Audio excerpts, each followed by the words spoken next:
All right, guys, with that down, let's move on to this, shall we? You know, whenever something big comes along, there are always going to be people that try to chop it down. And we've all done it. Come on, don't lie. We've all done it. Anyway, with Marvel kind of being the de facto juggernaut of the box office world for at least going on a couple of decades now, eventually a bunch of actors and some directors, when asked about it, kind of come out and have kind of poo-pooed it, which I've never understood. So I wouldn't want to do a Marvel movie. I wouldn't want to do one of those things. Notably, we won't name names, but an actor who's actually in a couple of those called it clown work and all that kind of stuff. And is back for more. And they're back for more. I'm not going to name names, but you know who I'm talking about. Yeah, you do. So anyway, one such actor that I was kind of surprised to hear was joining the MCU was legendary iconic actor Harrison Ford. And he was kind of recently asked about coming into the MCU and stuff like that. And I thought he made a brilliantly worded statement about the whole notion of other actors not wanting to do Marvel movies and stuff like that. He said this comes to us from Variety. Speaking to GQ magazine, Ford said it would be silly to avoid Marvel when it's something moviegoers have clearly responded to for years now. He said, I mean, this is the Marvel universe and I'm just there on a weekend pass. I'm a sailor new to this town, Ford said about his MCU debut. I understand the appeal of other kinds of films besides the kind we made in the 80s and 90s. I don't have anything in general to say about it. It's the condition our condition is in. And things change and morph and we go on. We're silly if we sit around regretting the change and don't participate in it. I'm participating in a new part of the business that, for me at least, I think is really producing some good experiences for an audience. And I enjoy that. By the way, he went on and said this. Some directors like Quentin Tarantino have claimed that the rise of Marvel has contributed to the death of the movie star, as actors like Chris Evans are more associated with their superhero characters than they are movie stars. Asked about the death of Hollywood movie stars, Ford said, I think it's rubbish. I don't think the question is whether or not there are any movie stars. There's wonderful actors coming up every day. Whether or not they become movie stars is really not the point. If movies need stars, they'll find them.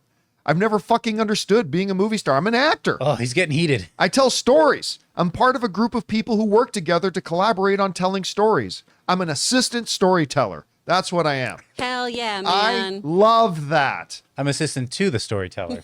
I love that statement. Like Harrison, and especially coming from a guy who's such a get off my lawn kind of guy right now. But I love the fact that he just pointed out something. It's like, wait a minute. Movies change. I heard Anthony Hopkins talk about this once too. He said, listen, the types of projects and things we did in the 1960s were very different from the ones that we ended up doing in the 70s. The industry changed. And then it changed again in the 80s and changed again in the 90s. And sometimes when I hear these actors who unprovokedly want to come out and take shots at popular cinema, it's always made me scratch my head. And I love the fact, my favorite part about this statement is that basically what Ford is saying is like, there are things that are bringing the audience joy. There are things being made here that the audience is having a wonderful time with and a wonderful experience at. Why would we crap on that? Why would we not want to be a part of that? Listen, and I've always got it. Like if there's an actor who doesn't want to say be in a slasher film because you know what? They're very sensitive about the whole concept of murder and killing people and blah. Oh, okay, I get that. That's a personal sensitivity. But this whole notion of, people love this, well, then I don't want to be a part of it. Like that's always struck me as very weird. And I love the fact that we've got a statesman like Harrison Ford coming out and calling it out. And I really like it. And I cannot wait to see him as Thunderbolt Ross. You see, Marvel, you can take a character and replace the performer if tragically the performer who played them previously died. See? Anyway, Chris, you read Harrison Ford's comments here. As a performer yourself, what did you take away from this? Guys, we want to take a second to thank a sponsor of this video, Mando. Guys, I've got to tell you about something that changed my whole body care game. Mando Whole Body Deodorant. Now, I first heard about Mando last year when they offered to become a sponsor of the show, and I was honestly skeptical. I mean, a deodorant can't really control odor for 72 hours, can it? But after using it myself, I am a believer. You can use it anywhere on your body, and I mean anywhere. It's clinically proven to keep you smelling fresh for up to 72 hours without any irritation. I'm loving the clover wood scent, but they've got options like bourbon leather, Mount Fuji, Pro Sport, and even unscented if you prefer to go stealth mode. I like to use it after the shower, before the gym, or even important meetings. It's that reliable. And right now, Mando's got a killer deal. New customers get $5 off their best-selling starter pack with my exclusive code Campea. That's over 40% off. Just go to Shop Mando, that's ShopMando.com, and use the code Campea. Seriously, guys, if you want a deodorant that's aluminum-free, baking soda-free, and just works better than anything else you've tried, it's time to make the switch to Mando. So don't wait. Control body odor anywhere with Mando. Head over to shopmando.com and use the code Campea and get $5 off your starter pack. Trust me, you're going to love it. That's at shopmando.com. Go and check it out now. Oh, I love this so much. One, I love the idea of Harrison Ford saying the word silly and rubbish in his gruff voice, followed by a fucking ridiculous, just doing all his finger pointing. I love him so much. This is exactly how actors should be. You are vessels of vulnerability. You are of service to story. You are an assistant to the writers and directors and all of things. Story is first. All of those things. Celebrity is so last in all of that. And I love that he still has that mentality. And also, you're going to talk to Harrison Ford about actors being only identified by the characters they've played and how that's a new thing. How many people are like, oh yeah, Han Solo. Oh yeah, Indiana Jones. That's how people identify him. And sure, he is a movie star, but that's still part of the package that comes with it of, oh yeah, I know him from this. Yeah. Oh my gosh, that's that guy from The Fugitive. Yeah, it didn't stop him from doing The Witness or Exactly. you know, Yeah, regarding I always Henry. thought that comment was really weird because, like, to Chris, to your point, like, it's like, oh, like people just see Chris Evans, they only identify him with that now. Well, that's the way it's always been. Mm-hmm.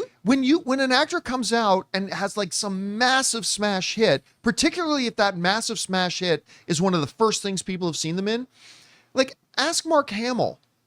Like when people bumped into him in the street, do you think what was that anime one where he's like the part robot? He was in one of those and it was horrible, like way back in the day.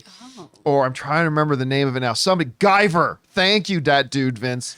Like nobody goes, you're the Guyver guy. Like it's always been that way. And Marvel are just huge. I'm sorry, I interrupted you. No, exactly. Though no one's running up to him being like, oh man, that Corvette movie you did with Annie Potts, that really puts you on the map for me. Oh, come on. Corvette Summer. Corvette Summer is fun though. They filmed that at my old high school, Burbank High.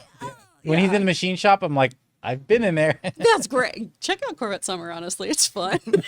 But I mean, yeah, you always identify this actor by the thing they're known by. And then you have that opportunity of going, oh my gosh, Chris Evans. Yeah, he's Captain America. Did you see him in Defending Jacob? He is incredible in that series. Oh my gosh. It's just an opportunity for these actors to then flex, to your point about how Harrison Ford then goes on to do Witness and all these other incredible things, or so outstanding work in Shrinking now. I think that it is odd to just poo-poo other people's work in general anyway. If something's not for you, that's fine. That doesn't mean it's not for anyone at all. Right. I am not a big fan of the horror genre. I have definitely auditioned for those films, and you know what? Your girl is a shill, and she would absolutely be a scream queen. I don't care. I like money. But I know there are other actors, to your point, who would go, hey, I really don't want to be in this, or, oh, this really doesn't jive well with me. That's fine. But if somebody else takes that job, you don't then shit on that person for taking the job. You know, I thought they should say, like, if a performer's asked about something like said, hey, like, would you ever consider being in a Marvel film?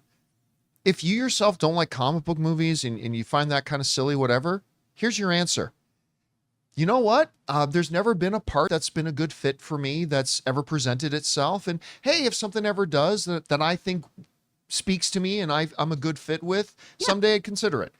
That's an easy way. Mm-hmm. Like, even if your head, I'll never be in that. Instead of crapping on other people's work and instead of crapping on things other people find joy in, why not just say, I've never seen a role that's come up that I think has been good for me. But if it ever did, maybe it's something we'd think about. Exactly. 100%. Look at someone who's younger, right? Like Daniel Bruhl. I mean, he's done incredible movies, indie films. He did the Oscar nominations. Oscar nominations. I still love watching him dance as Baron Zemo. Oh my God, it's so It's fun. still the best thing ever. I love it. Anyway, guys, question is for you. What do you think about these comments from Harrison Ford, a guy who, quite frankly, I never would have thought I'd hear these types of comments from, but here he is talking about it, and I'm looking forward to seeing him as Thunderbolt Ross. Whatever you guys think, jump down into the comment section below and let us know your thoughts.